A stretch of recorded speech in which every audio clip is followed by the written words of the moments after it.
તો સુરતના અડાજણ વિસ્તારમાં દુકાનદારને લાભ કરાવવા માટે વૃક્ષો કાપી નાખ્યાનો આરોપ પૂર્વ કોર્પોરેટર ઉષાબેને લગાવ્યો. ઉષાબેન પટેલ કે જેઓએ આરોપ લગાવ્યો છે, પ્રશાસન દર વર્ષે જૂન મહિનામાં વૃક્ષારોપણ કરે છે અને લાખો રૂપિયા આ વૃક્ષારોપણ પાછળ ખર્ચે છે, પરંતુ કેટલાક લોકો પોતાની દુકાન કે મિલકત બહાર પોતાના અંગત સ્વાર્થ માટે આ પ્રકારે વૃક્ષો કાપી નાખે છે. આવી જ એક ફરિયાદ પાલિકાના રાંદેર ઝોનના અડાજણ વિસ્તારમાં થઈ. માજી કોર્પોરેટરે રાંદેર ઝોનને ફરિયાદ કરી છે કે અડાજણ રંગીલા સર્કલ મહાલક્ષ્મી મંદિર પાસે અસંખ્ય વૃક્ષોનું હેવી ટ્રીમિંગ કરવામાં આવ્યું અને એક દુકાનદારને લાભ કરાવવા માટે આખું વૃક્ષ સ્થળમાંથી કાપી નાખવામાં આવ્યું છે. એસએમસી આખી પર્યાવરણ માટે લાખો રૂપિયા ખર્ચે છે અને જ્યારે આ કહીને નડતર પડે એટલે તેની વાતોમાં આવીને હર હંમેશા ઝાડો કપાતા જ રહે છે.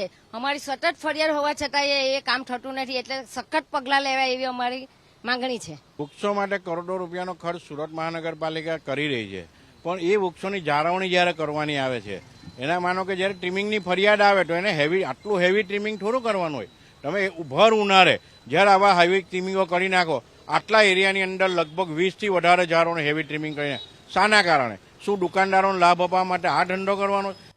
જો કે પૂર્વ કોર્પોરેટરના આરોપને લઈ એબીપી અસ્મિતાએ દુકાનદારો સાથે વાત કરી, પરંતુ દુકાનદારોએ વૃક્ષ નહીં કાપવા જોઈએ તેવી વાત કરી હતી. આ સાથે જ વૃક્ષો કાપવા માટે કોઈ દુકાનદારોને અરજી નથી કરી તે પ્રકારનો પણ દાવો છે. વૃક્ષો બુઠ્ઠા કરી નાખવામાં આવે છે. દુકાનદાર આપણી સાથે મોજૂદ છે. કાકા, જે વૃક્ષો જે કાપી નાખવા એના માટે શું કહેશો? અત્યારે ઉનાળામાં કપાય નહીં ખરી રીતે તાપમાં, પણ કપાસના હિસાબે એ લોકો દોડવા આવે છે ને એટલે કાપી જાય છે.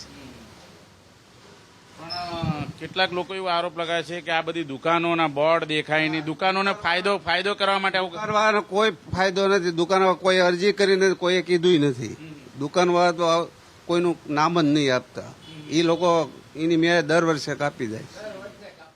હાવ આટલા બુઠ્ઠા કરી નાખવાના બીજી જગ્યાએ નથી કર્યા ને આ તમારા દુકાનો છે ત્યાં જ કર્યા? થઈ જોયા, આખી લાઈન બધે બુકટા છે, એકો એક લગી બધા જ બુકટા કર્યા. જી, મંદિર સુધી ગંગેશ્વર મંદિર છે ને, અહીંયા સુધી કાપી નાખ્યા ઝાડવા બધા જ. વૃક્ષો કાપી નાખી રૂ ઉડે ને એના લીધે બધાને આંખોમાં જાય, ગાડીઓ વાળાને પીસાય અને ગાડીઓ વાળાને આંખોમાં જાય એટલે કપાવે છે.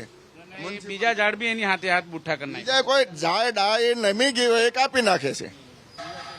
લાગે આ વૃક્ષો કાપી નાખવા જોઈએ એવું લાગે? આ રહ્યા કઈ ઝાડવા બીજા ક્યાં કાપ્યા જ છે?